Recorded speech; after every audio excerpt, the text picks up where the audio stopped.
major design failures and the consequences. 42 nuclear reactors in the USA found to have defects to the thermal sleeve. Westinghouse design. Another unanticipated design failure trying to contain nuclear rods. Just checking the rad forecast today, we're picking up some significant radcon alerts in the Mideast. Many of those GE nuclear design reactors out in the Mideast are just like the ones that melted down in Fukushima.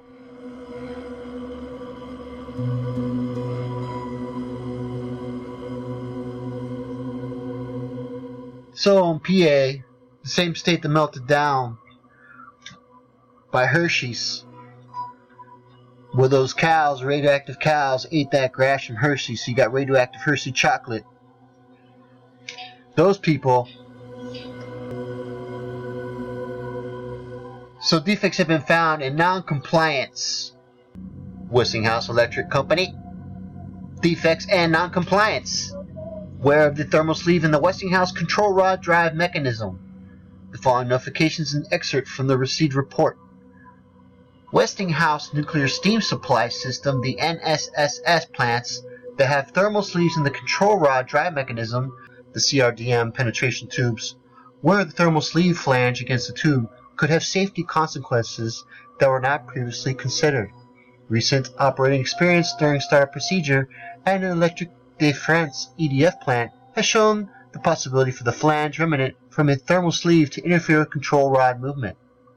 Potentially affected plants include the AW Vogtle 1 and 2, Braidwood 1 and 2, Byron 1 and 2, Callaway, Catawba 1 and 2, Comanche Peak 1 and 2, Diablo Canyon 1 and 2, McGuire 1 and 2, Millstone, and 3, Seabrook, Sequoyah 1 and 2, Shearon Harris, South Texas 1 and 2, Watts Bar 1 and 2, Wolf Creek, Beaver Valley 1 and 2, DC Cook 1 and 2, Indian Point 2 and 3, huge population there, North Anna 1 and 2, Point Beach 1 and 2, Prairie Island 1 and 2, RE Ginna Salem 1 and 2, Surry 1 and 2, and Turkey Point 3 and 4.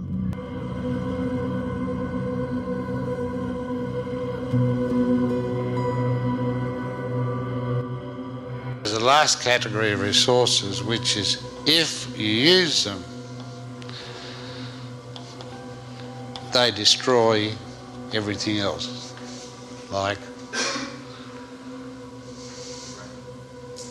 uranium's a good one, plutonium's better. 1 pound of plutonium finishes off the Earth. We only need a single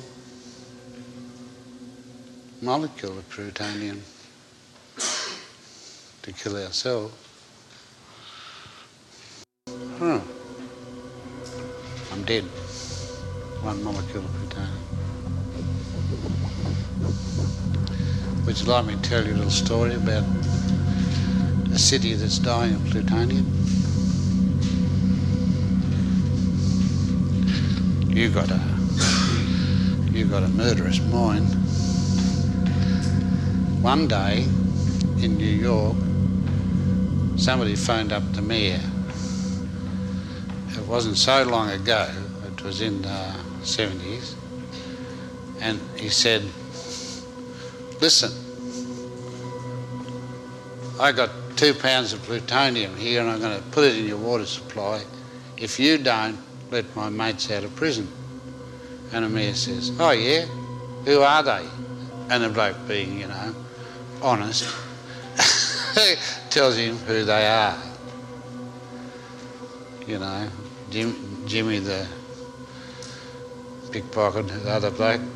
So the mayor, being a sensible man, rings up chief of police and says, do you know these 2 guys? And the chief says, yeah, I sure do. And he said, well, somebody wants them let go. Well, the chief said, well, I know that is too. That's their mate. We didn't get him. And he said, he says he's going to put 2 pounds of plutonium in the water supply. And the chief of police said, this bloke wouldn't know plutonium from his arse. He's bluffing you. And where would he get 2 pounds of plutonium? So the mayor waits for the next call and tells the guy, go stuff yourself. Your mates are in there for keeps, and so are you if we ever catch you. So the bloke, who did have 2 pounds of plutonium, put it in the water supply. About a week passed, 2 weeks, and eventually someone in one of the universities detected high levels of radioactive water in their laboratories, and they found it was plutonium, and the alarm went off, and it was right through the city, and it's a pretty old piping system. It was in all the old cast iron pipe joints everywhere. There's no way you'll get it out. No sucking that 2 pounds of plutonium out of New York. It's about 8 years from now, the first New Yorkers will start to die, but they will all die. Everybody there will die.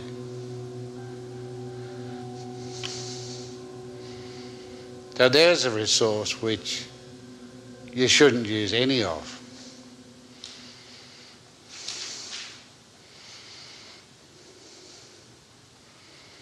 If you had another 2 pounds and you could let that go, the whole world will die.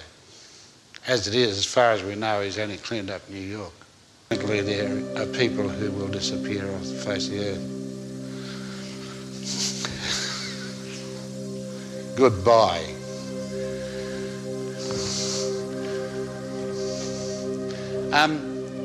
This is a funny thing. It's to do with modern communications. A while back, I was in Louisiana. Jeff was too, I think. And there was a reporter there from some paper. I said to him, there was a New York guy there, I said to him, what happened with that plutonium those fellas put in the water supply? He said, yeah. He said, we can't find a thing out about it. He said, they're not releasing any knowledge of it. I said, well, it's there. He said, yeah, it's there. He said, just occasionally I think about it. I said, just occasionally I think about it too. But it's not the sort of thing which newspapers report on. They don't report on acid rain. They don't report on potential inundation by rising sea levels, and they don't report on radioactive spills and plutonium. Why don't they? What they say is, if we told people, it would totally decrease real estate values. That's what the government says. We tried to get pH of the rain in for Vermont. We measured 1.7 pH.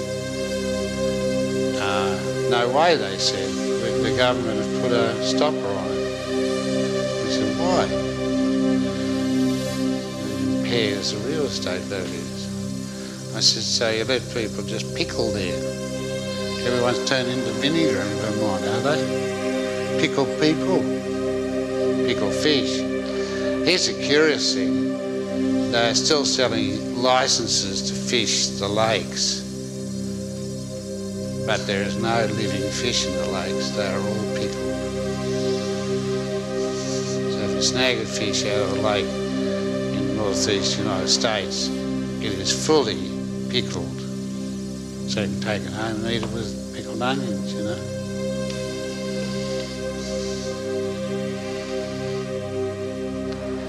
No. Interesting, isn't it?